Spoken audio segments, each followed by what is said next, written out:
Angle में आपका स्वागत है। मैं हूं दीपाली माथुर। बुलेटिन की शुरुआत करते हैं हेडलाइंस के साथ। पाकिस्तान ने एक बार फिर किया सीज फायर का उल्लंघन। पाक गोलीबारी में 2 जवान शहीद। भारत ने दिया मुंह तोड़ जवाब। मुख्यमंत्री अशोक गहलोत ने देश के पहले अंगदाता स्मारक का किया उद्घाटन। लोगों से की अंगदान करने की अपील। जयपुर में भीषण हादसा। हाईटेंशन लाइन बस पर टूटकर गिरने से लगी आग। 3 की मौत, 1 दर्जन से अधिक लोग झुलसे। बीजेपी नेता अरुण चतुर्वेदी ने दिया बड़ा बयान। कहा, प्रदेश में पार्टी की सरकार बनी तो लाएंगे लव जिहाद के खिलाफ कानून। पाकिस्तानी सैनिकों ने एक बार फिर से सीज फायर का उल्लंघन किया है। जम्मू कश्मीर के राजौरी जिले में नियंत्रण रेखा के पास पाक सैनिकों ने गोलाबारी की।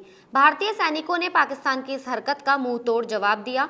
गोलाबारी में गोली लगने से सेना के 2 जवान शहीद हो गए। शहीद होने वाले जवानों में नाइक प्रेम बहादुर खत्री और राइफलमैन सुखबीर सिंह शामिल हैं। सेना के मुताबिक जब ये दोनों जवान राजौरी जिले के सुंदरबनी इलाके में नियंत्रण रेखा के पास ड्यूटी कर रहे थे, तभी सीमा पार से उन पर फायरिंग की गई, जिसमें वो घायल हो गए और बाद में शहीद हो गए। केंद्र के 3 नए कृषि कानूनों के खिलाफ दिल्ली चलो मार्च के तहत किसानों को दिल्ली जाने की इजाजत मिल गई है। इन्हें बुराड़ी इलाके में निरंकारी समागम मैदान पर प्रदर्शन की मंजूरी मिल गई है। दिल्ली पुलिस कमिश्नर ने इसकी पुष्टि की है। पंजाब के किसानों के संगठनों ने बताया कि केंद्र सरकार ने उन्हें दिल्ली में दाखिल होने और बुराड़ी मैदान में प्रदर्शन करने की मंजूरी दे चुकी है। क्रांतिकारी किसान यूनियन के अध्यक्ष दर्शन पाल ने कहा कि हमें दिल्ली में दाखिल होने की अनुमति मिल गई है। उन्होंने बताया कि केंद्रीय गृह मंत्रालय के अधिकारियों ने उन्हें दिल्ली के बुराड़ी में एक स्थान पर प्रदर्शन करने की अनुमति दी थी। पश्चिम बंगाल विधानसभा चुनाव से पहले ही ममता सरकार को बड़ा झटका लगा है। मुख्यमंत्री ममता बनर्जी के खास माने जाने वाले शुभेंदु अधिकारी ने परिवहन मंत्री पद से इस्तीफा दिया है। इससे टीएमसी से उनकी बगावत की अटकलों को मजबूती मिली है। इससे एक दिन पहले ही उन्होंने Hooghly river bridge commission chairman पद से इस्तीफा दिया था। हालांकि अभी तक उन्होंने पार्टी से इस्तीफा नहीं दिया है। शुभेंदु ने ऐसे समय पर Hooghly river bridge commissioner chairman पद और मंत्री पद से इस्तीफा दिया जब उनके पाला बदलने को लेकर अटकलें लग रही है। ममता बनर्जी के सबसे करीबी माने जाने वाले दिग्गज टीएमसी नेता शुभेंदु अधिकारी करीब 30 से 40 सीटों पर अच्छा प्रभाव रखते हैं। आज वीडियो कॉन्फ्रेंसिंग के जरिए कांग्रेस वर्किंग कमेटी की बैठक हुई। बैठक में राष्ट्रीय अध्यक्ष सोनिया गांधी सहित कांग्रेसी नेता शामिल हुए। सीडब्ल्यूसी की बैठक में वरिष्ठ कांग्रेसी नेता अहमद पटेल और असम के पूर्व मुख्यमंत्री तरुण गोगोई के निधन पर शोक व्यक्त किया गया। सीडब्ल्यूसी की बैठक में सीएम अशोक गहलोत ने भी भाग लिया। इस मौके पर सीएम ने कहा कि हम सभी अहमद भाई के प्रति माननीय कांग्रेस अध्यक्ष समान विचारों और भावनाओं को साझा करते हैं। उनका जाना कांग्रेस पार्टी के लिए अपूरणीय क्षति है। अहमद पटेल और तरुण गोगोई का पूरा जीवन कांग्रेस पार्टी और राष्ट्र की सेवा में समर्पित था। सुप्रीम कोर्ट ने गुजरात के राजकोट में एक कोविड-19 अस्पताल में आग लगने से 5 मरीजों की मौत पर संज्ञान लिया है। अदालत ने देश भर में कोरोना के हालत को लेकर नाराजगी जताई। कोर्ट ने सख्त शब्दों में कहा कि जुलूस निकाले जा रहे हैं और 80% लोगों ने मास्क नहीं पहने हैं। सुनवाई के दौरान केंद्र सरकार की ओर से सॉलिसिटर जनरल तुषार मेहता ने कोर्ट को आश्वस्त किया कि केंद्रीय गृह सचिव पूरे भारत के सरकारी अस्पतालों में अग्नि सुरक्षा उपायों को लेकर बैठक करेंगे और इससे संबंधित निर्देश जारी करेंगे। कोर्ट ने मामले की अगली सुनवाई 1 दिसंबर को तय की है। मुख्यमंत्री अशोक गहलोत ने देश के पहले अंगदाता स्मारक का वर्चुअली उद्घाटन किया। कार्यक्रम में स्वायत्त शासन मंत्री शांति धारीवाल, चिकित्सा मंत्री रघु शर्मा सहित सामाजिक कार्यकर्ताओं और पदाधिकारियों ने भाग लिया। मोहन फाउंडेशन जयपुर सिटीजन की ओर से शहर के सेंट्रल पार्क के पास इस स्मारक का निर्माण कराया गया है। इस मौके पर मुख्यमंत्री अशोक गहलोत ने लोगों से अंगदान की अपील की है और कहा कि हमारे यहाँ अलग तरीके की परंपरा रही है। लोग सोचते हैं कि अंगदान करने से उनकी आत्मा को शांति नहीं मिलेगी, इसलिए लोग अंगदान नहीं करते। इसके लिए लोगों में जागरूकता लाने की जरूरत है।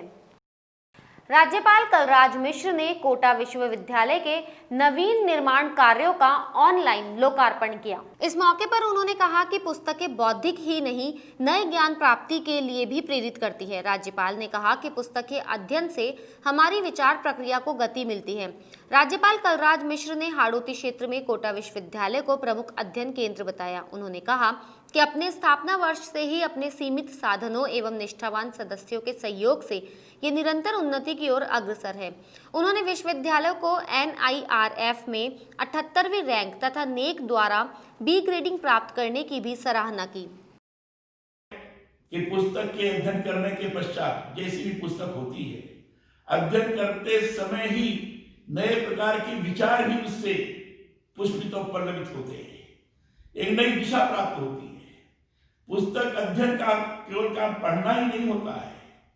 जब उसको पढ़ते हैं तो एक एक शब्द के अर्थ के गंभीरता को समझते हुए वैचारिक प्रक्रिया भी बड़ी तेजी से चलती है। इसलिए पुस्तकीय अध्ययन बहुत आवश्यक है और इसके लिए पुस्तकालय महत्वपूर्ण भूमिका का निर्वहन करते हैं।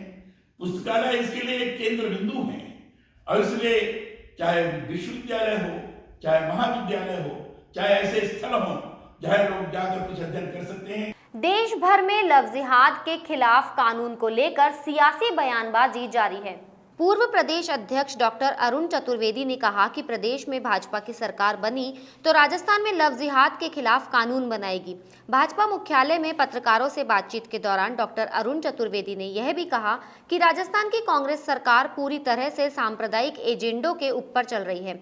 आज हालत ये है कि लव जिहाद के ऊपर जब कानून बनाने की बात होती है तो राजस्थान के मुख्यमंत्री कहते हैं कि ये असंवैधानिक है।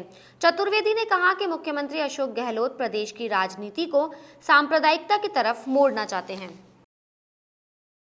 राजधानी जयपुर के अचरोल थाना इलाके में बड़ा हादसा हो गया। 11,000 केवी का तार टूटकर पहले तो वोल्वो बस पर गिरा, उसके बाद बस में आग लग गई। जब तक आग पर काबू पाया जाता और बस में सवार सवारियों को बाहर निकाला जाता, तब तक एक महिला समेत 3 लोगों की मौत हो चुकी थी।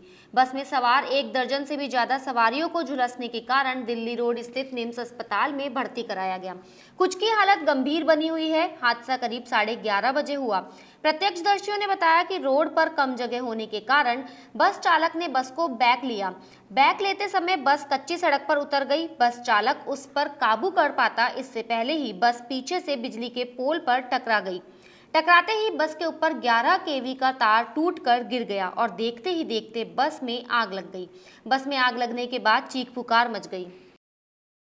प्रदेश में पुलिस कांस्टेबल के लिए 5,438 पदों पर लिखित परीक्षा हो चुकी है।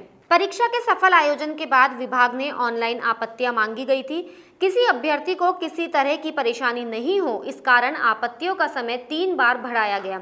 इस दौरान प्रदेश भर से करीब 25,000 आपत्तियां परीक्षा के बारे में पुलिस विभाग को मिली। इन आपत्तियों के बाद इनका निस्तारण किया जा रहा है। वहीं 5,500 के करीब पदों पर 4 गुना सफल अभ्यर्थियों को बुलाया जाना है। बताया जा रहा है कि इसी साल तक परीक्षा का परिणाम जारी करने की पूरी तैयारी है, ताकि अगले साल की शुरुआत में भर्ती का अगला प्रोसेस शुरू किया जा सके। बुलेटिन में फिलहाल इतना ही। अगर आपको हमारा वीडियो पसंद आया हो तो हमारे चैनल को लाइक, शेयर और सब्सक्राइब जरूर करें।